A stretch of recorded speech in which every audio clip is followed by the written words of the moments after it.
So on Friday, where we left off, so we started a new novel. We started Night by Elie Wiesel. And again, this is about the book itself is about the author and his experiences. But basically, the author has grown up in a life about family, religious study, community, and God. We know that Elie is incredibly religious. And this follows his story how in 1944, he was deported to Auschwitz. He ended up becoming deported to Auschwitz, and it's all about a 1 year experience from that point. So we only really read the foreword in chapter 1, and we've established already that this is probably going to be the worst thing we read. We were about 4 pages in when we come to the realization that he sat there and watched his father die, get beaten to death, and kind of wished for it. What does it take to break a person like that, right? So we're going to learn about those experiences. In chapter 1, what happened? Again, he's growing up. It's in the middle of World War II, but they're not really involved that much. The war itself isn't around them. They're living in their community, doing whatever they do. So they were there for about 3 years, as we discovered. And then eventually what ended up happening is the Germans finally came. They gave everyone the yellow star, which signifies that you are a Jew. And then eventually they start shipping the entire town away. And chapter 1 ends with Elie and his family being on this freight train with 80 other people around them in the one cart and it ends just as the train starts to move. We also established, quite early on that Elie is incredibly religious. So again, the big takeaway here is, what does it take to break the faith of someone really religious? What does it take to for you to be happy to see your father get beaten to death? That's what this book is about, is what does it take to really break the human spirit? So we ended off on chapter 1 yesterday, so we're on page 23 is where we are. There are not actual chapters in here, chapter numbers in here, so the page numbers are the important parts. I'll give you a second just to navigate there to page 23. Okay, so chapter 2, page 23. Lying down was not an option, nor could we all sit down. We decided to take turns sitting. There was little air. The lucky ones found themselves near a window. They could watch the blooming countryside flit by. After 2 days of travel, thirst became intolerable, as did the heat. Freed of normal constraints, some of the young let go of their inhibitions and, under the cover of darkness, caressed one another, without any thought of others, alone in the world. The others pretended not to notice. There was still some food left, but we never ate enough to satisfy our hunger. Our principle was to economize, to save tomorrow. Tomorrow could be worse yet. The train stopped in Kashue, a small town on the Czechoslovakian border. We realized that we were not staying in Hungary. Our eyes opened too late. The door of the car slid aside, and a German officer stepped in, accompanied by a Hungarian lieutenant, acting as his interpreter. From this moment on, you are under the authority of the German army. Anyone who still owns gold, silver, or watches must hand them over now. Anyone who will be found to have kept any of these will be shot on the spot. Secondly, anyone who is ill should report to the hospital car. That is all. The Hungarian lieutenant went around with a basket and retrieved the last possessions from those who chose not to go on tasting the bitterness of fear. There are 80 of you in this car, the German officer added. If anyone's go missing, you will all be shot like dogs. The two disappeared, the doors clanked shut, and we had fallen into a trap up to our necks. The doors were nailed, the way back irrevocably cut off. The world had become a hermetically sealed cattle car. There was a woman among us, a certain Mrs. Schachter. Shader? I'm going to go Shader. She was in her 50s, and her 10-year-old son was with her, crouched in a corner. Her husband and her 2 sons had been deported with the first transport by mistake. The separation had totally shattered her. I know her well. She was a quiet, tense woman with piercing eyes. She had been a frequent guest in our house. Her husband was a pious man who spent most of his days and nights in the house of study. It was she who supported the family. Mrs. Shader had lost her mind. On the first day of the journey, she had already begun to moan. She kept asking why she had to be separated from her family. Later, her sobs and screams became hysterical. On the third night, as we were sleeping, some of us sit and huddled against each other, some of us standing. A piercing cry broke the silence. Fire, I see a fire. There was a moment of panic. Who had screamed? It was Mrs. Shader, standing in the middle of the car, in faint light flickering through the window. She looked like a withered tree in a field of wheat. She was howling, pointing through the window. Look at this fire, this terrible fire. Have mercy on me. She pressed against the bars to see, but there was nothing, only the darkness of the night. She is imagining seeing a giant fire. It took us a long time to recover from this harsh awakening. We were still trembling, and with every screech of the wheels, we felt the abyss opening beneath us. Unable to still our anguish, we tried to reassure each other. She is mad, poor woman. Someone had placed a damp rag on her forehead, but she nevertheless continued to scream. Fire, I see a fire. Her little boy was clinging to her skirt, trying to hold her hand. It's nothing, mother. There's nothing there. Please sit down. He pained me even more than did his mother's cries. Some of the women tried to calm her. You'll see, you'll find your husband and sons again in a few days. She continued to scream and sob fitfully. Jews, listen to me, she cried. I see a fire. I see flames, huge flames. It was as though she were possessed by some evil spirit. We tried to reason with her, more to calm ourselves, to catch our breath than to soothe her. She is hallucinating because she is a thirsty, poor woman. This is why she speaks, the flames devouring her. But it was all in vain. Our terror could not be contained. Our nerves had reached a breaking point. Our very skin was aching. It was as though the madness had infected us all. We gave up. A few young men forced her to sit down and then bound and then gagged her. Silence fell again, and the small boy sat next to his mother, crying. I started to breathe normally again, and as I listened to the rhythmic pounding of the wheels on the tracks as the train raced through the night, we could begin to doze again, to rest and to dream. And so an hour or two passed. Another scream jolted us. The woman had broken free of her bonds and was shouting louder than before. Look at the flames, look at the flames, flames everywhere. Once again, the young men bound and gagged her. When they actually struck her, people shouted their approval. Keep her quiet. Make that mad woman shut up. She's not the only one here. She received several blows to the head, blows that could have been lethal. Her son was clinging desperately to her, not uttering a word. He was no longer crying. So they've been in this cart for 3 days, and they're already hitting her with enough force to potentially kill her. The night seemed endless. By daybreak, Mrs. Shader had settled down, crouching in her corner, her blank gaze fixed on some faraway place. She no longer saw us. She remained like that all day, mute, absent, alone in the midst of us. Towards evening, she began to shout again. The fire over there. She was pointing somewhere in the distance, always the same place. No one felt like beating her anymore. The heat, the thirst, the stench, the lack of air were suffocating us. Yet all that was nothing compared to her screams, which tore us apart. A few more days and all of us would have started to scream. But we were pulling into a station. Someone near a window read to us, Auschwitz. Nobody had ever heard of that name before.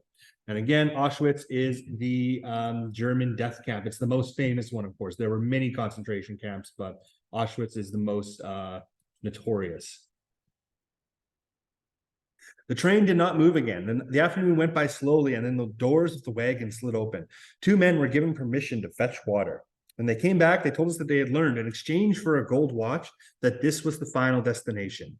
We were told we were to leave the train here. There was a labor camp on the site, and the conditions were good. The families would not be separated.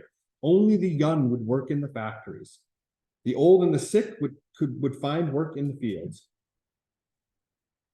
Confidence soared. Suddenly, we were free of the previous night's terror. We gave thanks to God. Mrs. Shader remained huddled in the corner, mute, untouched by the optimism around her. Her little one was stroking her hand. Dusk began to fill the wagon. We ate what was left of our food. At 10 o'clock in the evening, we were all trying to find a position for a quick nap, and soon we were dozing. Suddenly, look at the fire, look at the flames over there. With a start, we awoke and rushed to the window yet again. We had believed her, if only for an instant, but there was nothing outside but darkness. We returned to our places, shame in our souls, but fear gnawed at us nonetheless. As she went on howling, she was struck again. Only with great difficulty did we succeed in quieting her down. The man in charge of the wagon called out for a German officer strolling down the platform, asking him to have the sick woman moved to a hospital bed. Hospital car. Patience, the German replied. Patience. She'll be taken there soon.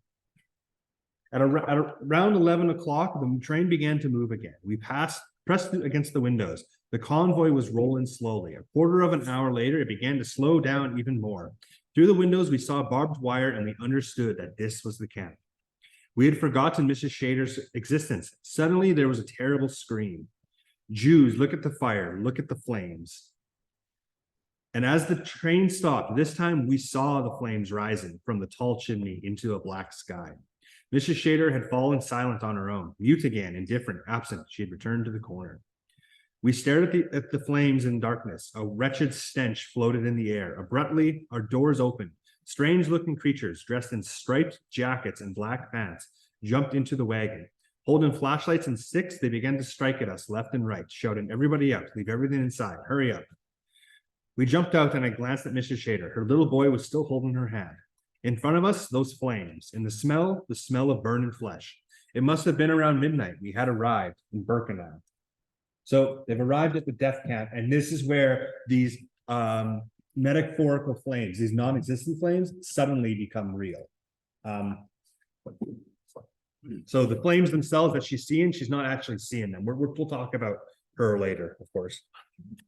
So in chapter 3, which is page 29, the beloved objects that we carried with us from place to place were now left behind in the wagon, and with them, finally, our illusions. Every few yards, there stood an SS man, his machine gun trained on us. Hand in hand, we followed the throng. An SS came towards us, wielding a club, and he commanded, men to the left, women to the right.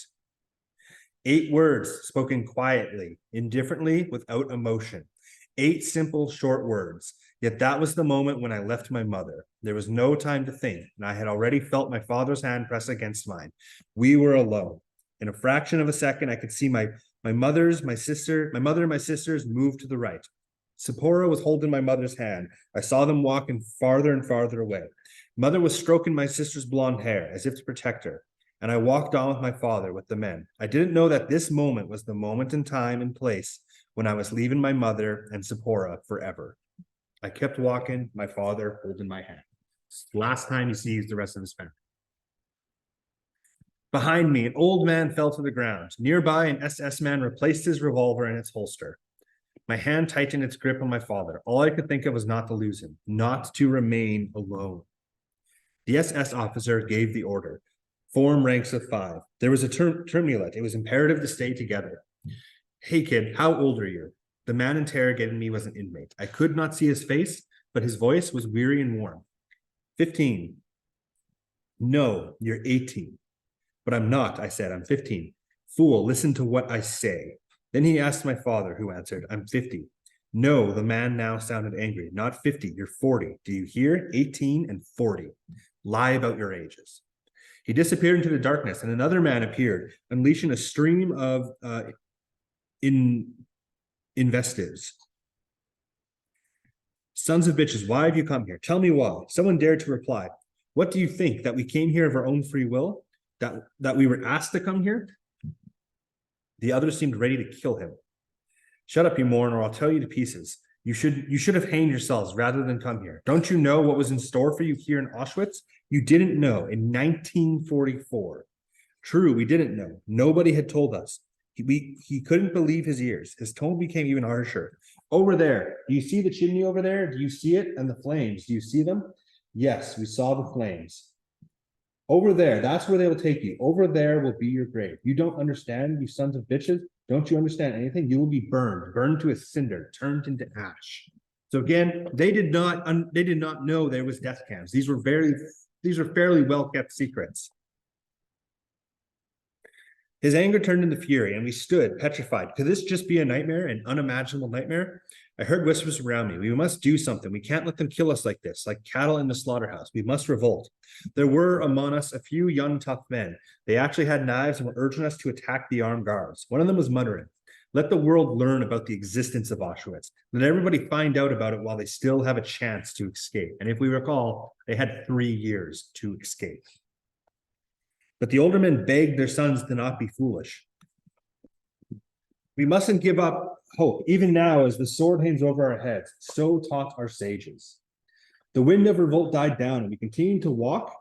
Until we came to a crossroads.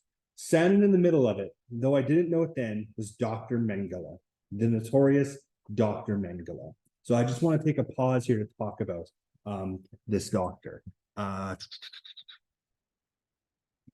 1 second.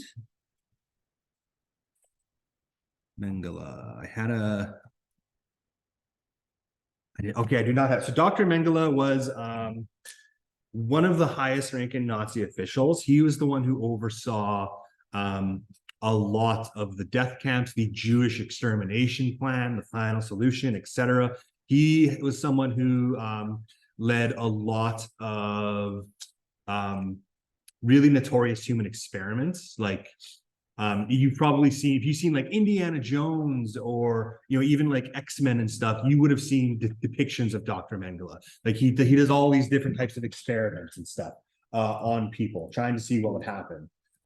Some of it was, you know, genuine medical stuff, albeit it was torture to the people who were forced into it. And some of it was just weird. Like he would torture twins to see if the other twin could feel the pain telepathically, etc. So Dr. Mengele is probably the 3rd most famous Nazi.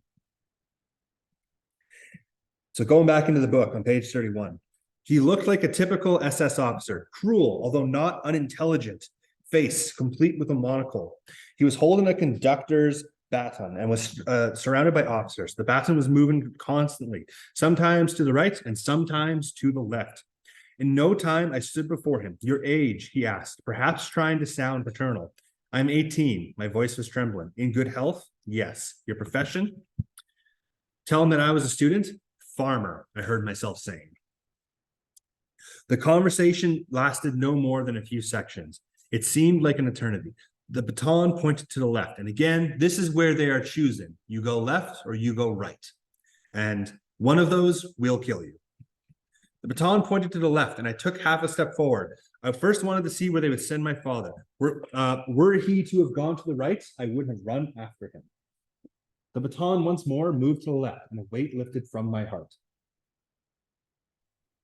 We did not know it as yet, which was the better side, right or left, which road led to prison, which road led to the crematorium. Still, I was happy. I was near my father. Our procession continued slowly to move forward. Another inmate came over to us, satisfied. Yes, someone answered. Poor devils, you are headed for the crematorium. He seemed to be telling the truth. Not far from us, flames, huge flames, were rising from a ditch. Something was being burned there.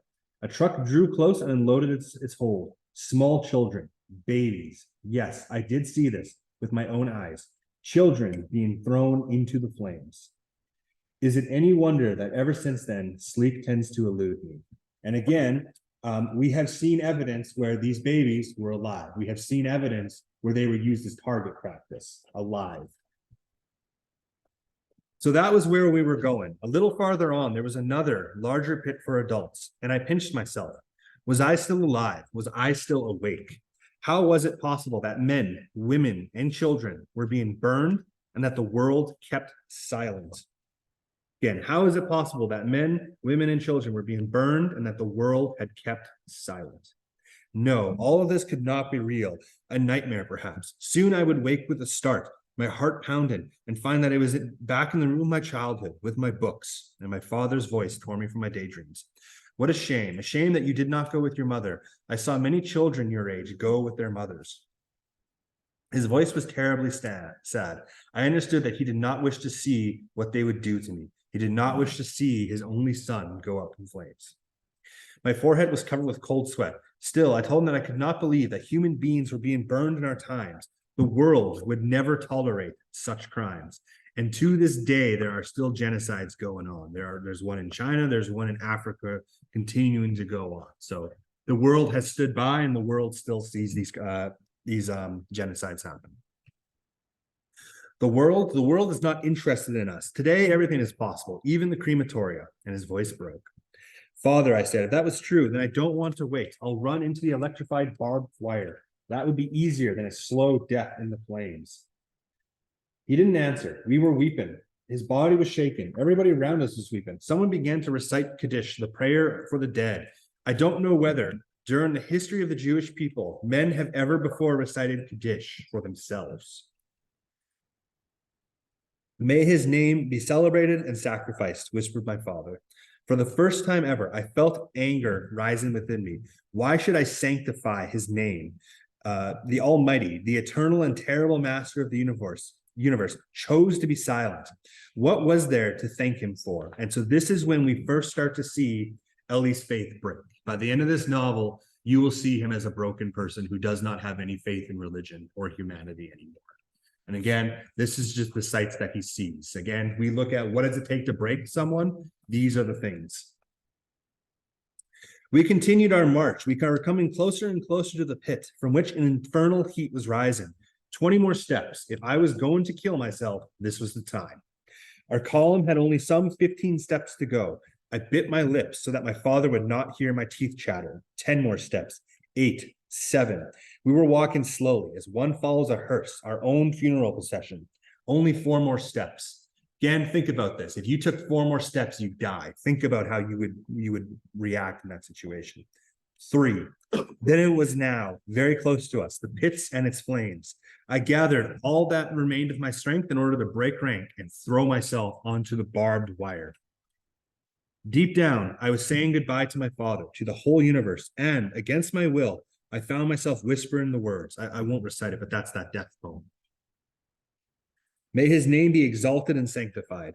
My heart was about to burst. There I was, face to face with the angel of death. And no, 2 steps from the pit, we were ordered to turn left and herded into the barracks.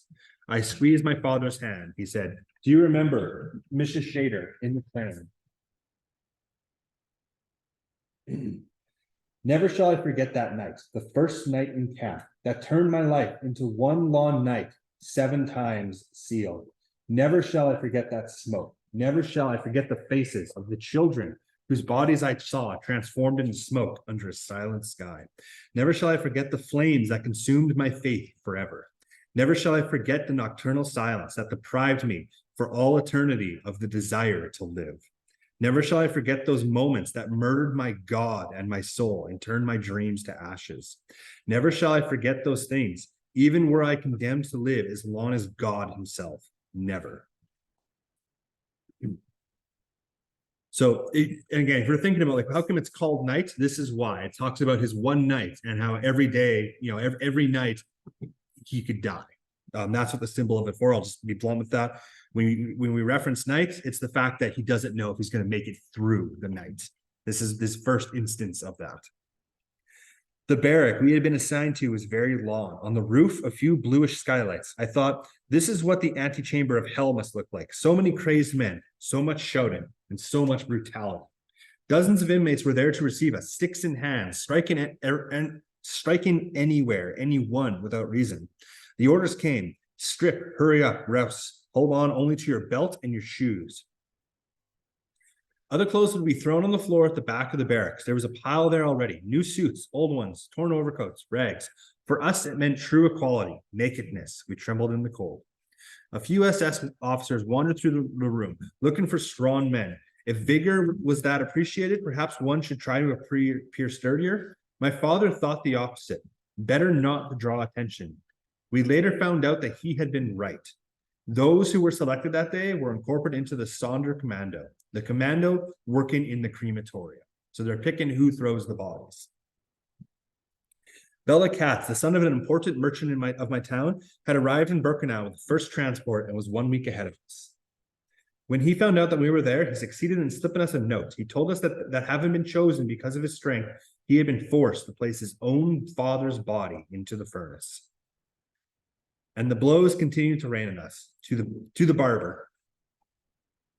Belt and shoes in hand, I let myself be dragged along to the barber. Their clippers tore out my hair, shaved every hair in our bodies. The my head was buzzing, the same thoughts surfacing over and over again, not to be separated from my father. Freed from the barber's clutches, we began to wander through the crowd, finding friends, acquaintances. Every encounter filled us with joy. Yes, joy. Thank God you're still alive.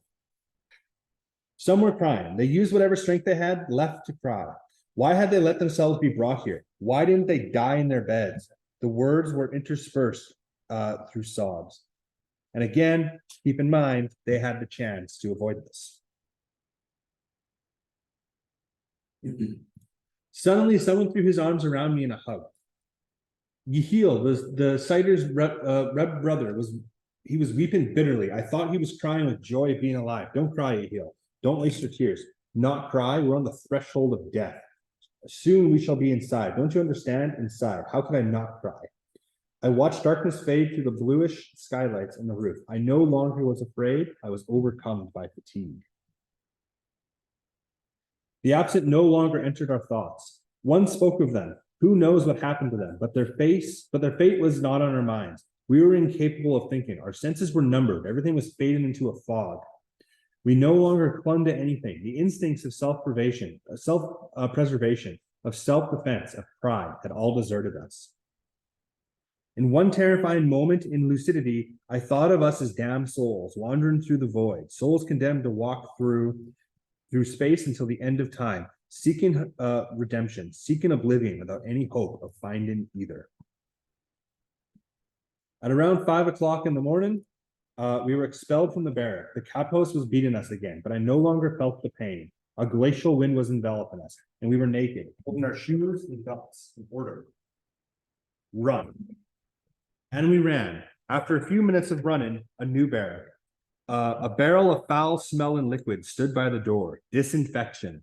Everybody soaked in it. Then came a hot shower, all very fast. As we left the showers, we were chased outside, all in order to run some more.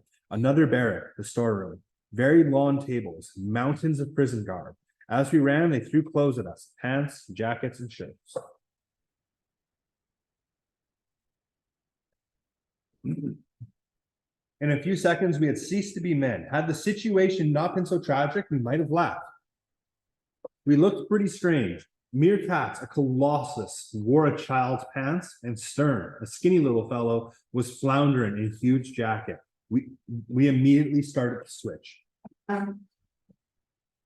That night had passed completely. The morning star shone in the sky. I, too, had become a different person. The student of Talmud, the child I was, had been consumed by the flames. All that was left was a shape that resembled me. And that's a fairly powerful quote as well. Again, the child I was had been consumed by the flames. He no longer has the innocence of a child, right? You don't live through this. You don't see this and not have that part of you die. My soul had been invaded and devoured by a black flame. So many events had taken place in just a few hours that I completely lost all notion of time. When had we left our homes and the ghetto and the train? Only a week ago? One night? One single night? How long had we been standing in the freezing wind? An hour? A single hour? 60 minutes? Surely it was a dream. Not far from us, prisoners were at work. Some were digging holes and others were carrying sand. None as much as glanced at us. We were withered trees in the heart of a desert. Behind me, people were talking. I had no desire to listen to what they were saying or to know who was speaking and what about. Nobody dared raise his voice, even though there was no guard around. We whispered, perhaps because of that thick smoke, the poisoned air, perhaps because of the thick smoke that poisoned the air and stung in the throat. We were herded yet into another barracks and inside the gypsy camp, and we fell into ranks of 5. And now stopped moving. There was no floor, a roof and 4 walls. Our feet sank in the mud. Again, the waiting. I fell asleep standing up. I dreamed of a bed, of my mother's face on my hand.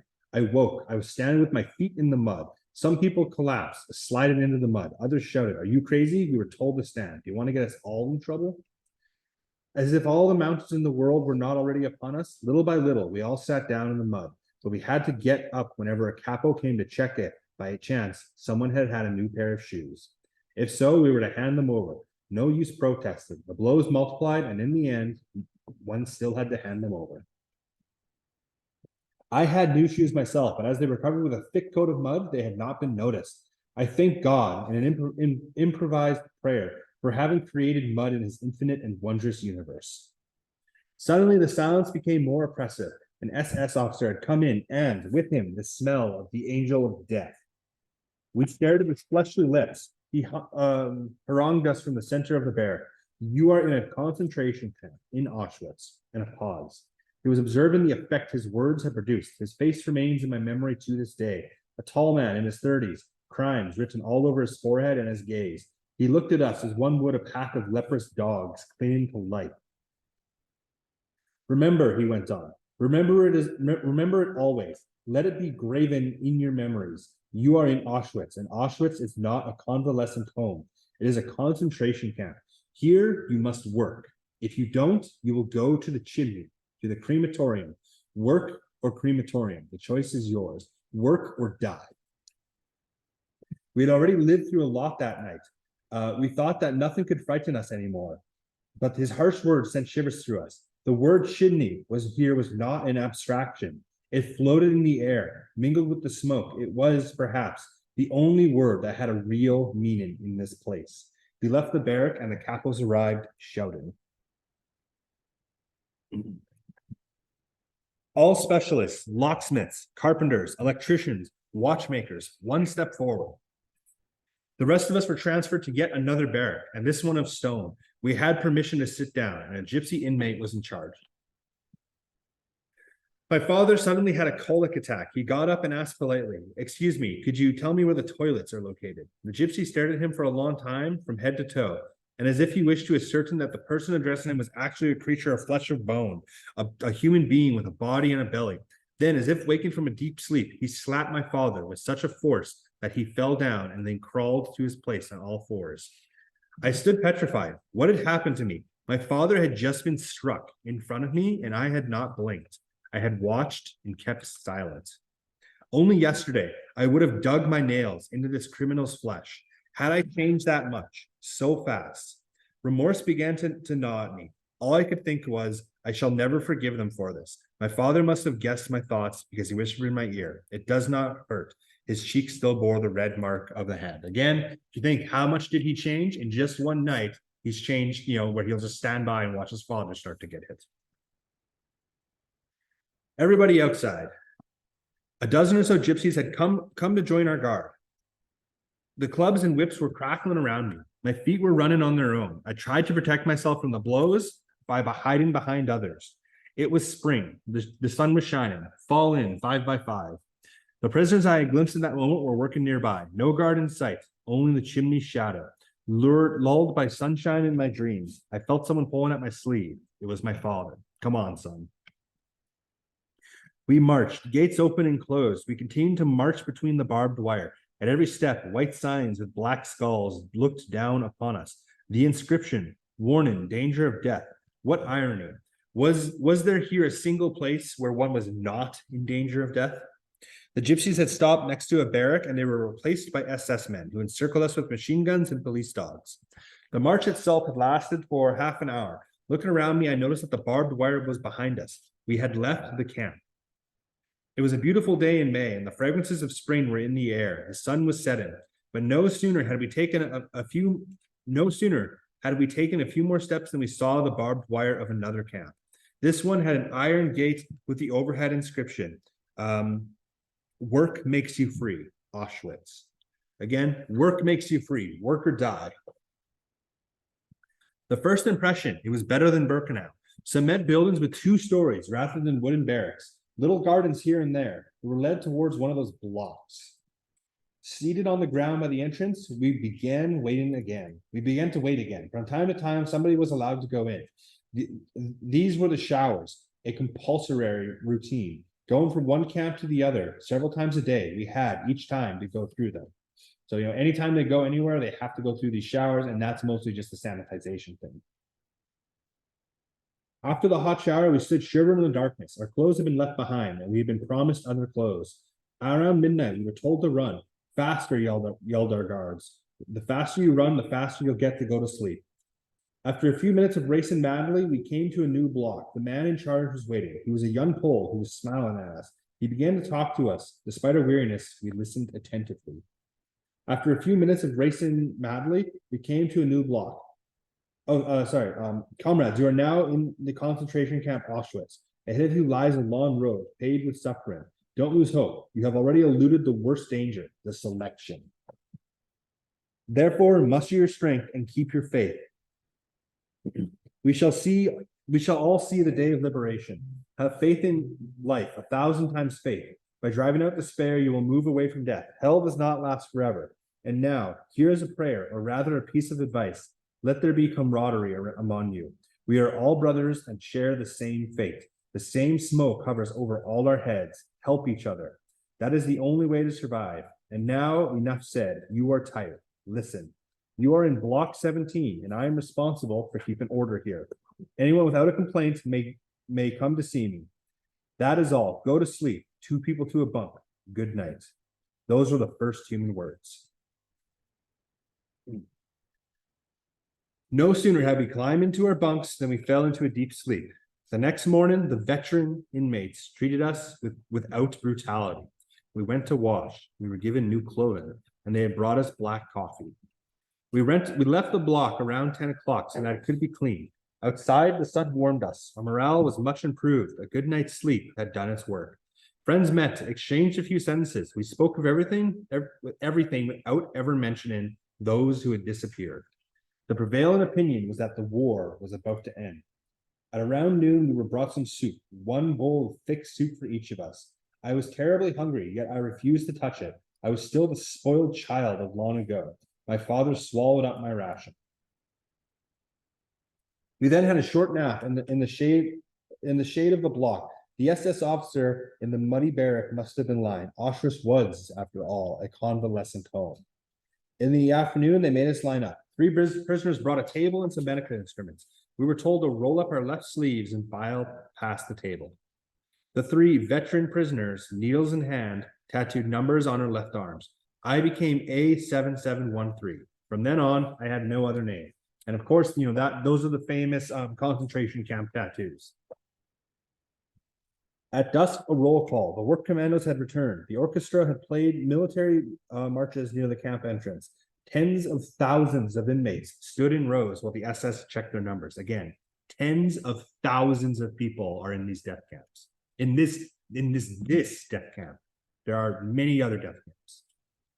After the roll call, the prisoners from all the blocks dispersed, looking for friends, relatives, or neighbors among the arrivals of the latest convoy. Days went by. In the mornings, black coffee. At midday, soup. By the 3rd day, I was eagerly eating any kind of soup. At 6 o'clock in the afternoon, roll call, followed by bread with something. At 9 o'clock, bedtime.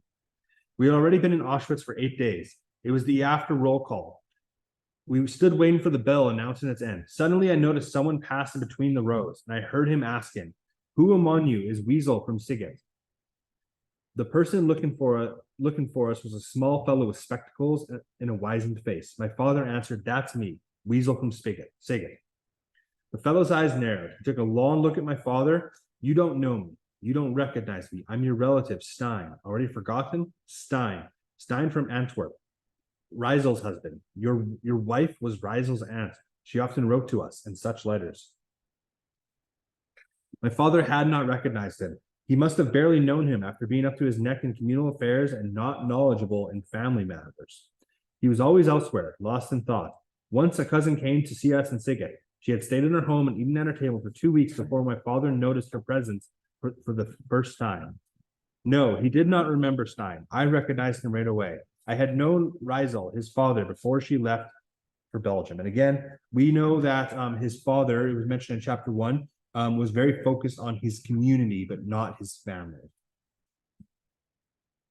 He told us he had been deported in 1942. He said, "I heard people say that a transport had arrived from your region, and I came to look for you. I thought you might have some news of Reisel and my 2 small boys who stayed in Antwerp. I knew nothing of them. Since 1940, my mother had not received a single letter from them, but I lied. Yes, my mother did hear from them. Rizel is fine, so are the children. And he was weeping tears of joy. He would have liked to stay longer, to learn more details, to soak up the good news, but an SS was heading in our direction and he had to go, telling us that he would come back for us the next day. The bell announced that we were dismissed. We went to fetch the evening meal, bread and margarine. I was terribly hungry and swallowed my ration on the spot. My father told me, you mustn't eat all at once. And tomorrow is another day. But seeing that his advice had come too late and that there was nothing left in my ration, he didn't even start his own. Me, I'm not hungry, he said. We remained in Auschwitz for 3 weeks. We had nothing to do. We slept a lot in the afternoon and at night. Our one goal was to avoid the transports, to stay here as long as possible. It wasn't difficult. It was enough to never sign up as a skilled worker. The unskilled were kept until the end. At the start of the third week, the block test was removed, and he was judged too humane. The new one was ferocious, and his aides were veritable monsters. The good days were over. We began to wonder whether it wouldn't be better to let ourselves be chosen for the next transport. Stein, our relative from Antwerp, continued to visit us, and from time to time, he would bring a half portion of bread. Here, this is for you, Eliza. Every time he came, tears would roll down his icy cheeks. He would often say to my father, take care of your son. He is very weak, very dehydrated. Take care of yourself. You must avoid selection. Eat anything, anytime. Eat all you can. The weak don't last very long around here. And he himself was so thin, so withered, so weak. The only thing that keeps me alive, he kept saying, is to know that Rizel and the little ones are still alive. Were it not for them, I would give up. And again, they have not heard from them since 1940. He himself was taken into a concentration camp. His family is dead. One evening, he came to see us, his face radiant. A transport just arrived from Antwerp. I shall go see them tomorrow. Surely they will have news. And he left. We never saw him again. He had been given the news, the real news. So he learned that his family were actually dead and have been dead for a while. And so he chose to die, essentially. Whether it's suicide, like we don't know, but he's never seen them again. Evenings, as we lay in our cots, we sometimes tried to sing a few Hasidic melodies. Akiba Drumer would break our hearts with his deep, grave voice. Some of the men spoke of God, his mysterious ways, the sins of the Jewish people, and the redemption to come. As for me, I had ceased to pray. I concurred with Job. I was not denying his existence, but I doubted his absolute justice. Akiba Drumer said, God is testing us. He wants to see if we are capable of overcoming our base instincts, of killing the Satan within ourselves. We have no right to despair, and if he punishes us mercilessly, it is a sign he loves us that much more. Heshkanud, well versed in the Kabbalah, spoke of the end of the world and the coming of the Messiah. From time to time, in the middle of that talk, a thought crossed my mind. Where is Mother right now? And Sephora. Mother is still a young woman, my father once said. She must be in a labor camp. And Sephora, she is a big girl now. She, too, must be in a camp. How we would have liked to believe that. We pretended. For what if one of us still did believe? And again, that faith of knowing if your family's still around, that can keep you going and keep you moving forward. But in reality, they knew what actually happened. Right? They were selected for the other line. All the skilled workers had already been sent to the other camps. Only about 100 of us, simple laborers, were left. Today, it's your turn, announced the block secretary. You are leaving with the next transport. At 10 o'clock, we were handed our daily ration of bread. A dozen or so SS surrounded us, and at the gate, a sign proclaimed that work meant freedom. We were counted. And there we were, in the countryside, on a sunny road, in a sky, a small few white clouds. We were walking slowly. The guards were in no hurry, and we were glad of it. As we were passing through some of the villages, many Germans watched us, showing no surprise. No doubt they had seen quite a few of these processions. On the way, we saw some young German girls. The guards began to tease them, and the girls giggled. They allowed themselves to be kissed and tickled, bursting with laughter. They were all laughing, joking, and passing love notes to one another. At least during that time, we endured neither shouting nor blows. And after 4 hours, we arrived at the new camp, Buma, the iron gate closed behind us. And so, if you're looking at that paragraph before, like with the German girls, the German citizens are just going on with their, regular life, right? And they're seeing all these people walk by and they're not really giving any mind of it. So imagine how weird that must be. He's seen death and destruction. He's lost all faith for a couple of weeks. And then he just sees that people who just are living their normal life. So that's the end of chapter 3. We're going to take a break there. We might end up going to chapter 4 today. I'm not fully sure. That chapter 1 and 4 are the longest chapters. We are almost halfway through the book, actually. Yay.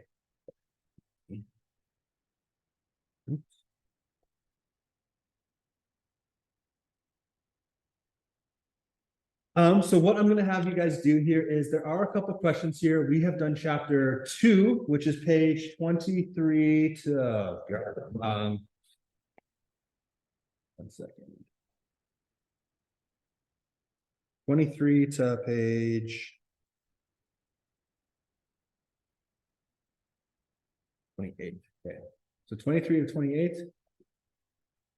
And then it's 28 to 46. Again, I really recommend write those page numbers down. The chapters themselves are not labeled. So I'm going to give you guys some time here. I don't know how long, probably about a half hour to do chapter 2 and to do chapter 3. Again, if you're not sure, that's fine. These themselves are not marked, but it's to, kind of work through this. This is really dark, deep stuff.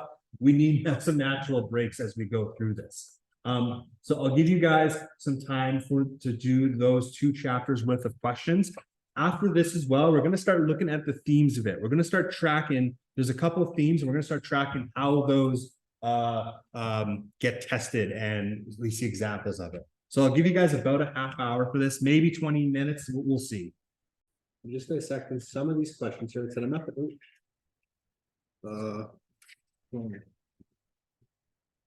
I'm not going to go through every single question here. I'm just going to go through, a couple of them. And we saw a lot of this woman here, this Madam Shader. She was talked about a lot during chapter 2, during the train ride there. What is she? Is she a mad woman? Is she a prophet? Is she a witness? What is her relevance to this story? We of course know that this is the person who saw the flames. A symbol of what's to come. Yeah, could be, it could be a symbol of what's to come. It is a sense of foreshadowing here.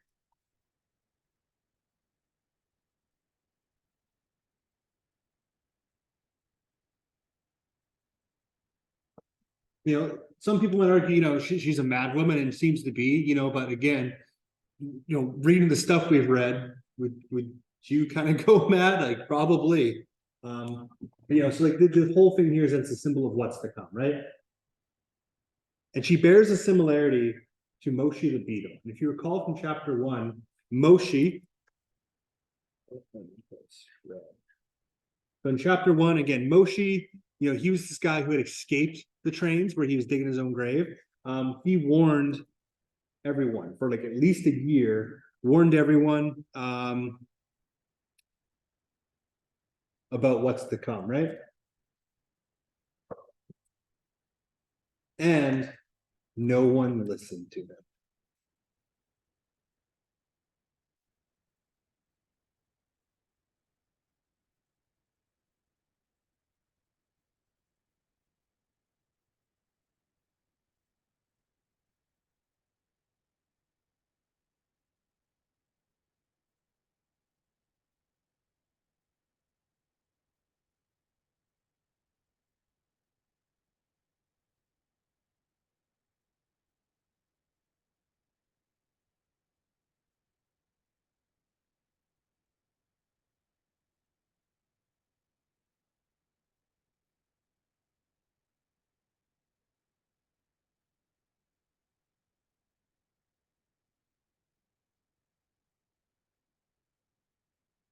So we know how Moshe's like, and then we also have Mrs. I'm saying it wrong, but I'm going to say just Shader. She's doing the same thing, right? Warning about the flames. Now, hers is through like a sense of madness, of manic, right? Like she's not actually seeing the flames, but you know, she's kind of like doing a premonition here, and same thing. No one's listening. There's denial on both parts here.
So on page 29, we see these 8 words. They get repeated a little bit here. So I'll just quickly put those here and then we'll discuss them. But so those 8 words were men to the left, women to the right.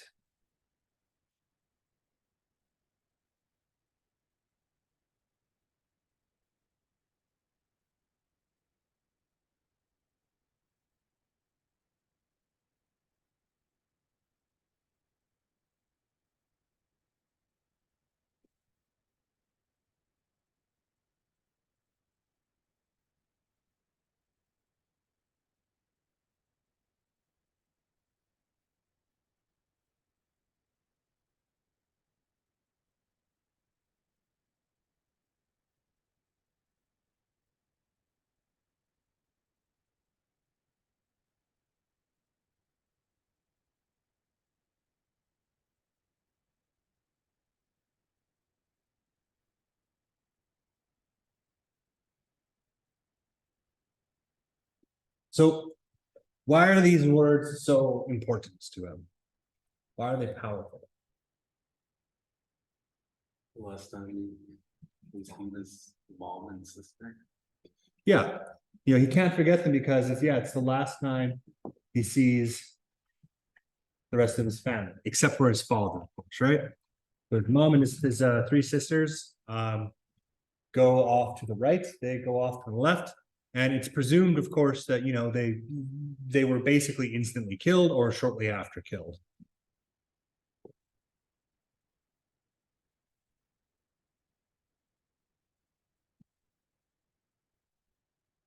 It's also really his it's really his first personal instance. He's seen this happen to other people, but it's his first instance where other people control his fate, right?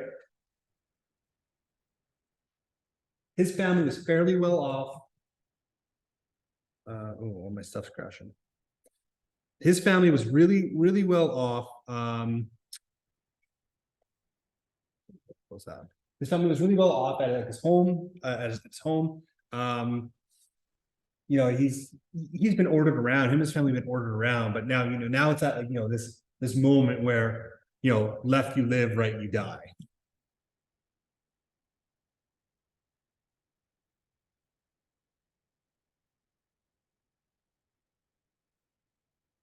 So why are Ellie and his father, why are they clinging to each other after this?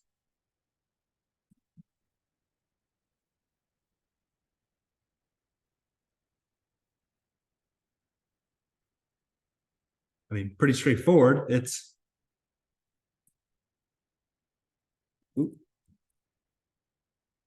Ellie only has his father now. And the same is true the other way around. His father now only has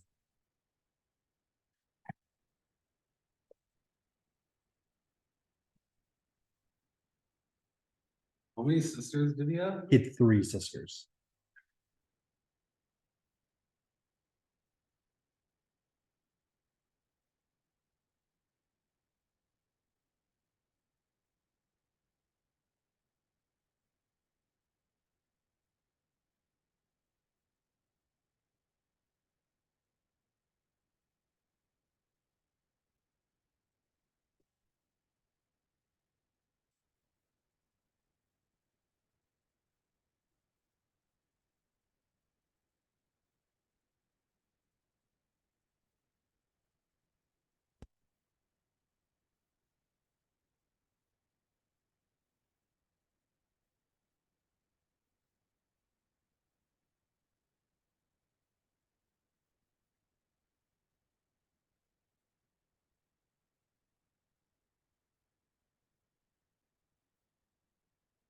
Okay, that's chapter two. Chapter two is really just, the train ride and selection. So chapter three is when we're actually in the camp here. And we start to see his relationship with his father change in a couple different ways. What's one of the things that change here?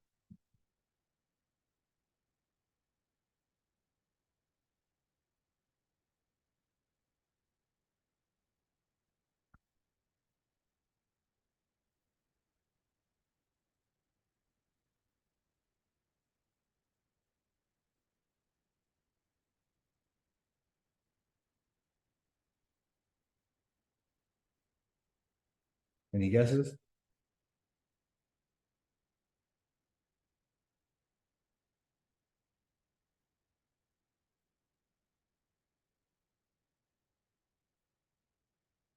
Well, one of the things that happens is, he stands by while his father is beaten, right? Just the night before, I would have, sunk my teeth into this guy.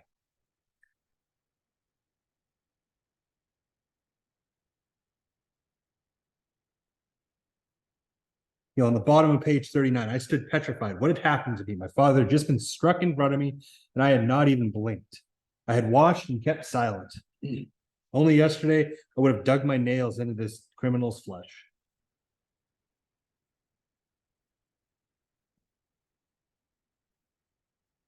What page was that? That's on bottom of page 39.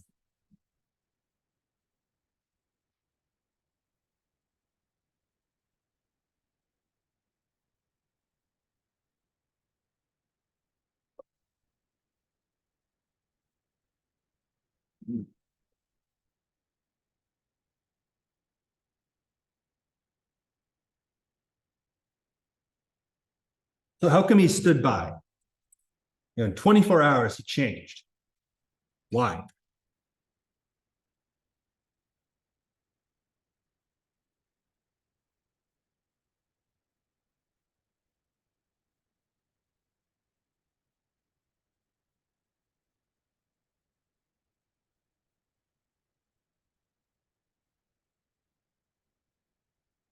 Like what caused him to not do anything? Again, one day earlier, he would have attacked the person beating his father.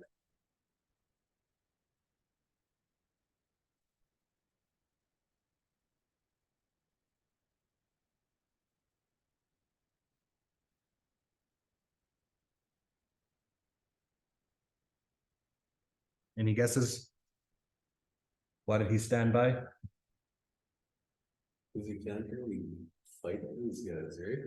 Well, part of it is, yeah, you're right. There's a little bit of powerlessness here.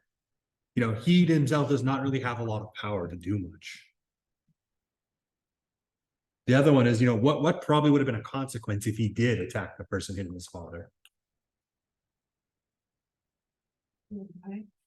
Probably, yeah. If he would have retaliated, he or his father, would be punished or killed, right? Maybe it's better if, just, he got lucky, he just got a beating. But he lives, right? So maybe it's better to just stand by and hope nothing worse happens.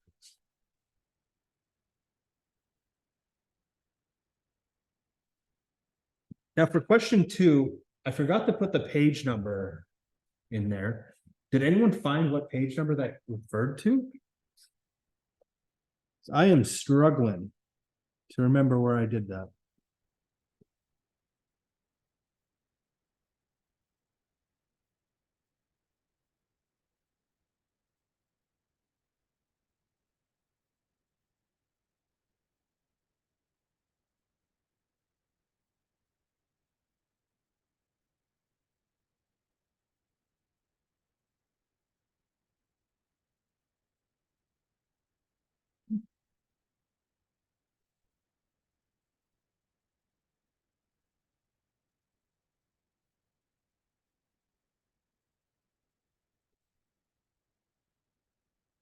Because I cannot fully recall exactly when. So we'll just kind of talk about it then. I'm gonna add a note for future me.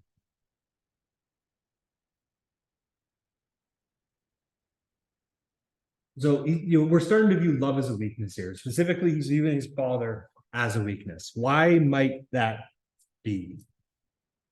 Is it on page 40? Let me take a look here.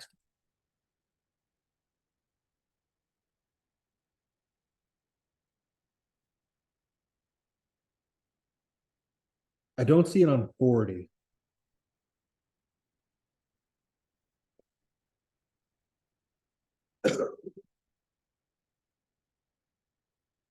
Not that it matters much where it is in there, but it's just that the general theme of it is, he's starting to view love as a weakness. He's viewing his father as a weak point. Why would he view that? Like, how come his father's a weak point for him?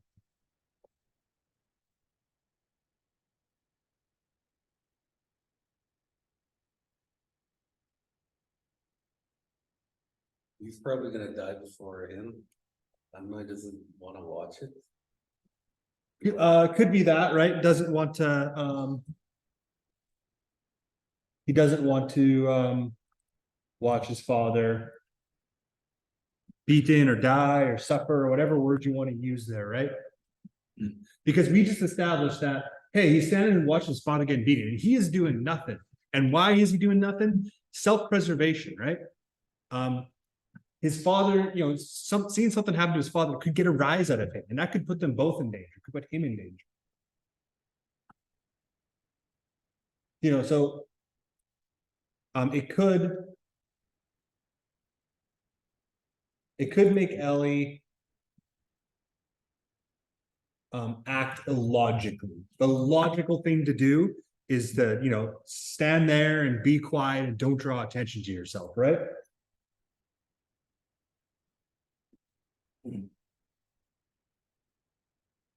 Which could put him in danger.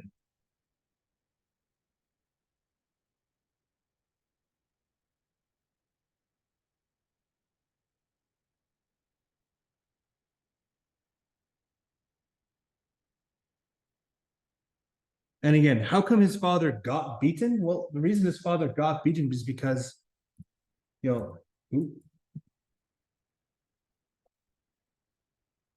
Ellie's father, he doesn't comprehend the lack of kindness. He got beaten because he asked, hey, is there a bathroom nearby? And that's why he got hit. It's like, what a stupid question. Like, you're standing in mud in a hut in a death camp. Just go wherever you want, right? It's a weird question. So his father didn't comprehend. He's not understanding the situation properly.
Yeah, nice.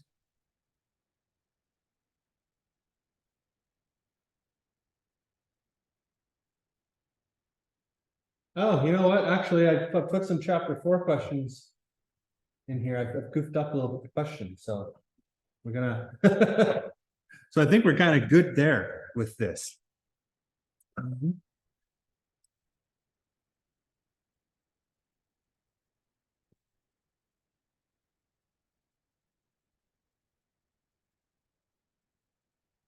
we'll actually ignore the rest of those questions. We might come back to those. Because I think I goofed up when I need that document.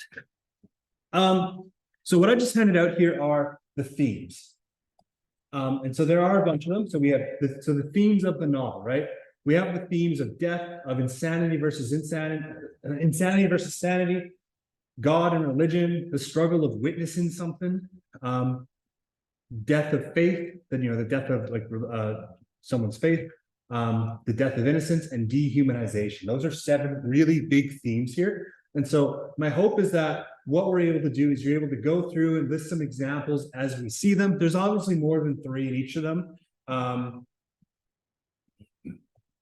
But it's still really helpful. So like one thing to kind of note here, our real first instance with death is, the first selection. This is those 8 words, right? For the sake of space, I'm not gonna write the full 8 words, men to the left, women to the right. But this is the first selection. This is, why is this an important thing in this novel? This is Ellie's first encounter, again, with death.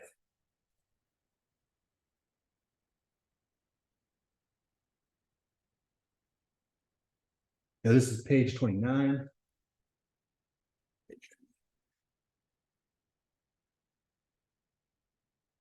So it's asking us, how is each scene developed in this section? It's his first encounter with death. It's his first encounter with true powerlessness. And it's his first encounter with understanding, not the consequences, understanding the gravity of the situation, right?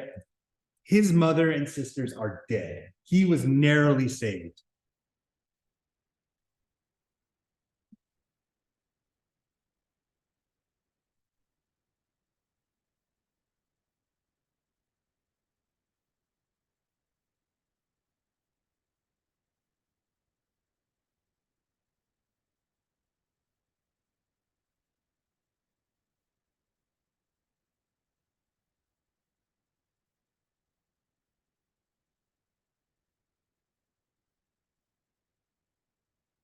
And additionally, what's inscribed at the front of Auschwitz? What's the official phrase?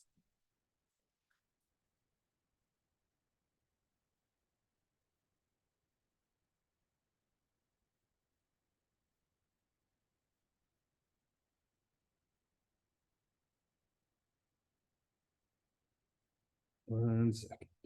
Yeah, there it is. Okay. And sorry, just to kind of finish off this one again. Understanding the gravity of the situation. He's seeing like babies burnt, for example, right?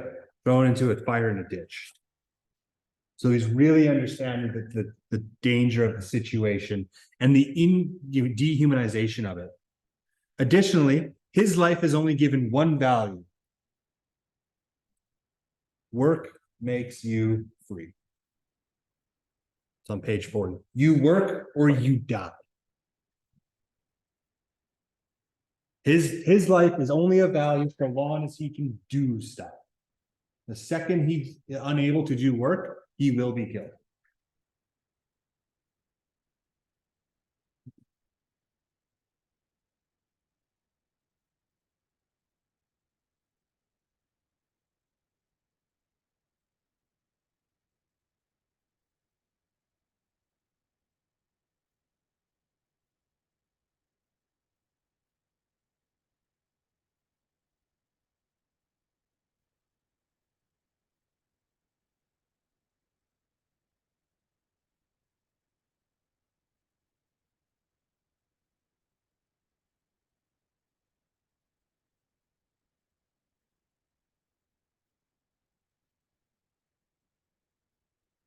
Sorry.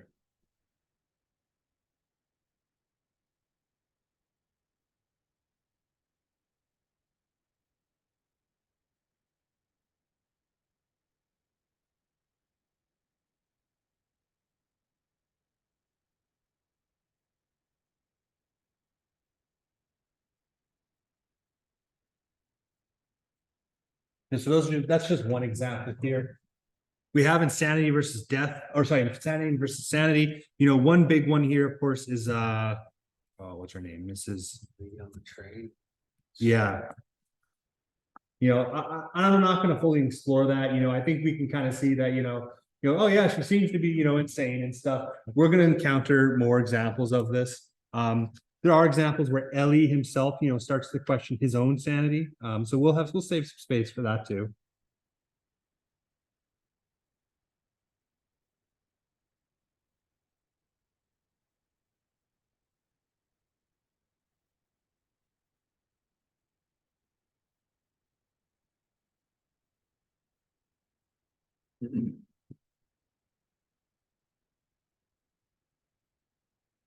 So I'll just kind of bypass that one. God and religion. One example we see here was on we have page 33. During the selection, what are they chanting as they continue through? You remember what it's called?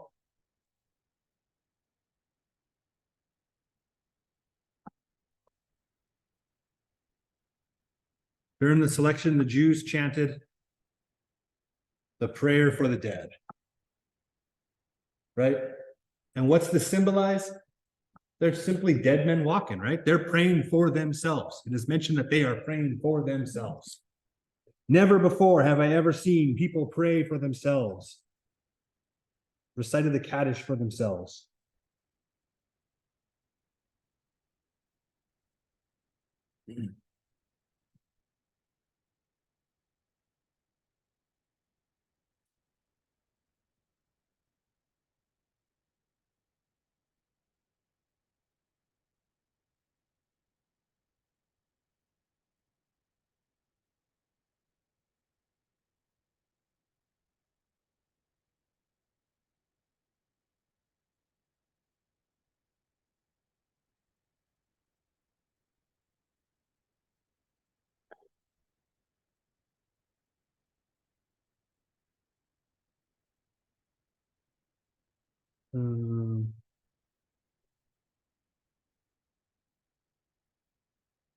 Now, if we recall on page 41 as well, in fact, I'll just put this here, page 41.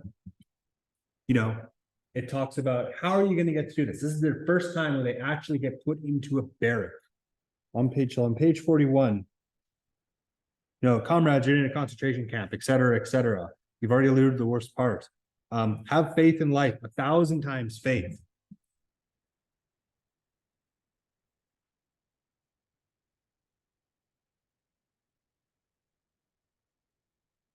Hell doesn't last forever. And now here's a prayer, or rather a piece of advice.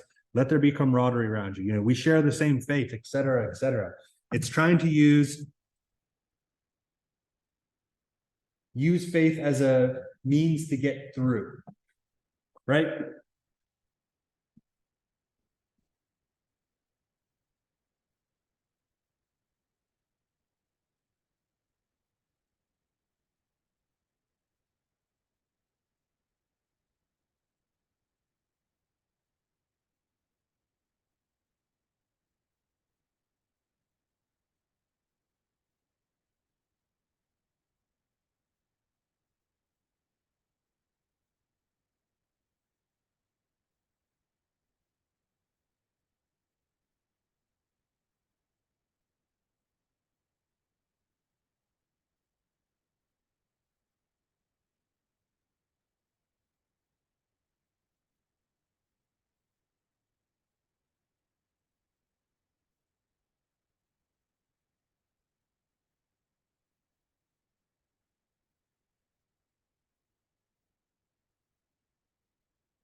So the struggle of witnessing, right?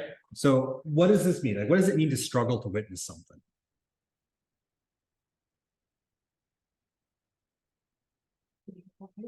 Sorry? Staying quiet. Yeah, staying quiet, like again, what is he witnessing here? He's witnessing, babies be burnt, his father being beaten, people dying, people being selected who live and who die. He is, having to witness all of this, and as you said, he needs to stay quiet.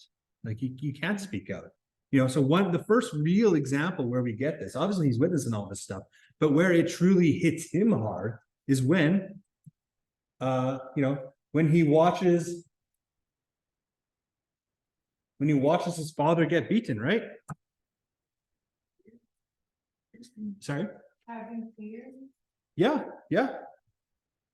Absolutely. So again, that's on page 33, right?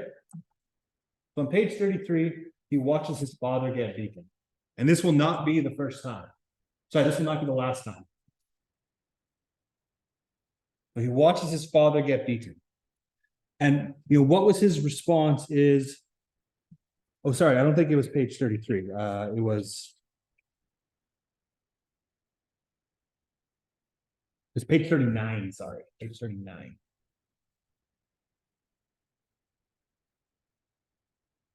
So again, I stood petrified. What had happened to me? Ellie questions himself and how he has changed. And not only how he has changed, especially in how short, how fast he changed. 24 hours. 24 hours, he would have lashed out at this guy, and now he stands there petrified, afraid. He stands petrified. Afraid for himself, afraid for his father.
So we'll see other instances where he struggles to witness again. Like you could fill this out right now if you want with all the horrors we've seen, but there's a lot more that's coming.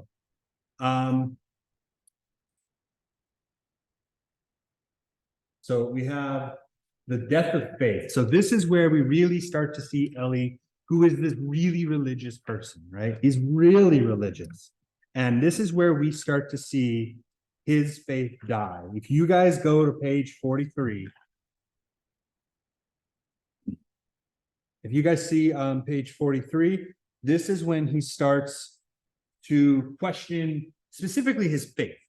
We'll talk about he questions humanity soon, but bottom half of page 33, again, is for the first time, I felt anger rising within me. Why should I sanctify his name? The Almighty, the eternal and terrible master of the universe chose to be silent. What was there to thank him for? Again, chose to be silent. He's witnessing all these horrendous crimes. And it's like, how can God exist if people can do this and not be like stricken down, right? So on page 33 is when we first see the first instance of it.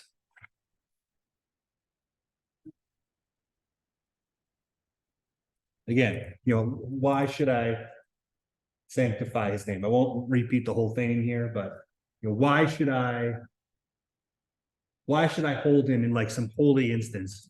Why should I believe in him? Why should I think he's all good if he's standing by while all this stuff happens. You know, he chose to be silent. His God chose to be silent while all the horrors around him take place.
So we got two more here.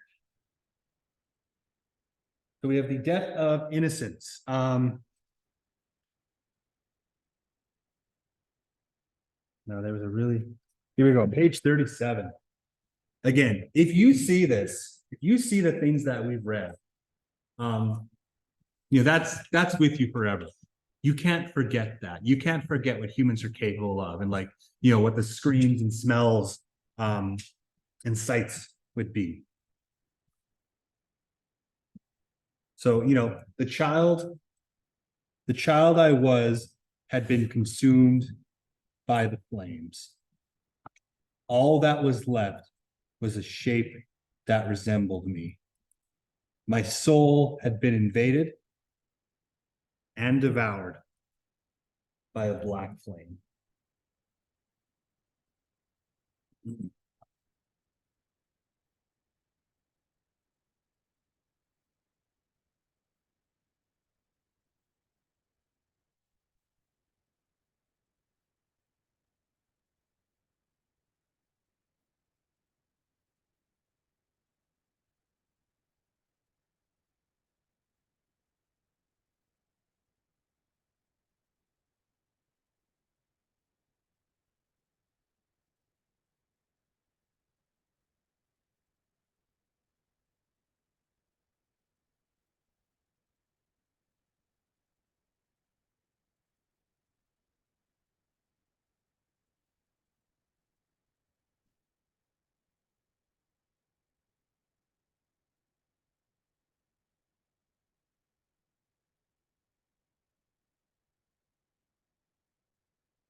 And then finally, we see dehumanization.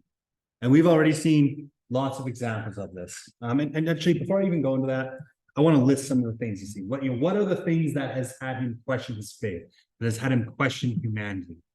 Again, he has seen this, he's been through the selection.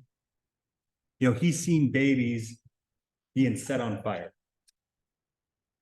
And this goes in this death of innocence one. Yeah. I mean, just so you have some more concrete examples, because like this is going to be a pretty easy thing to write about if this question comes up. So again, he's seen the selection, he's seen babies being set on fire. You know, he was removed from his home. He essentially, you know, his family, we'll just say separated from family. In reality, though, his family's dead. And he knows this, right?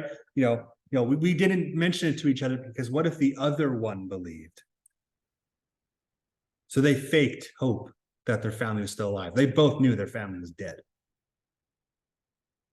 And again, there's more examples, but you know, you can understand, you know, how that could ruin someone's innocence.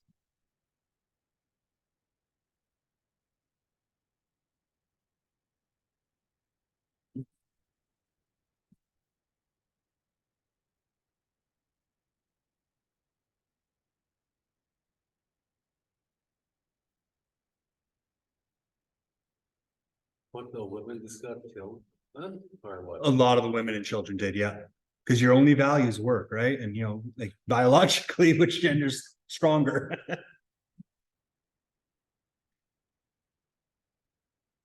Not all did, of course, but Auschwitz was, like the whole point of Auschwitz was it's the final death camp. Like what for these guys are going in 1944, right? But there's people who were in concentration camps for years and they were moved from camp to camp as their work output decreased. Eventually it's, hey, yeah, nope, we got to kill these guys now. They get moved to Auschwitz for that final thing. There's other death camps, of course. Auschwitz is the biggest one. And then finally, we have dehumanization.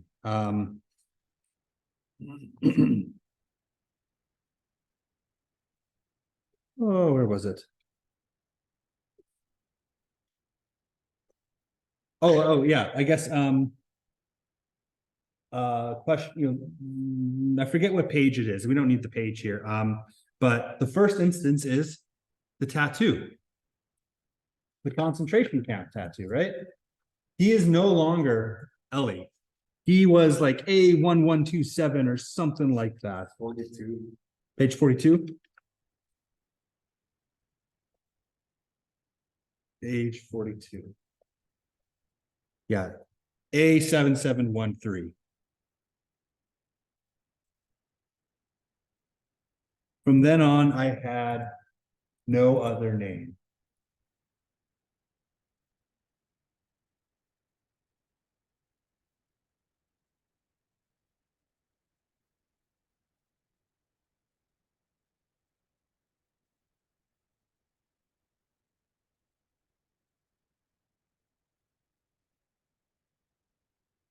And so what, after meeting these like a 7,700 person, you think that's how? I don't actually, I could see that. Like they probably labeled like A block, B block. There's tens of thousands of people here. I could see that. I don't actually know the method. Like it's not just random. Like they're doing this to literally 10 million people. So yeah, there has to be some deeper organizational thought behind it. I think they eventually do go up to like 6 digits.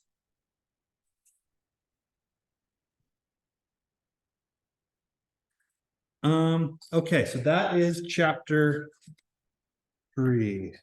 Now, do we have enough time to power through? I don't know if we do. No, we're not going to have enough time for chapter 4. I think what we'll do is maybe we'll end it. I think we'll just end it there then. Yeah, okay, we're gonna end it there, so a little bit early, but we're just not gonna have enough time for chapter 4. And like this is heavy stuff. Breaks are good. Okay.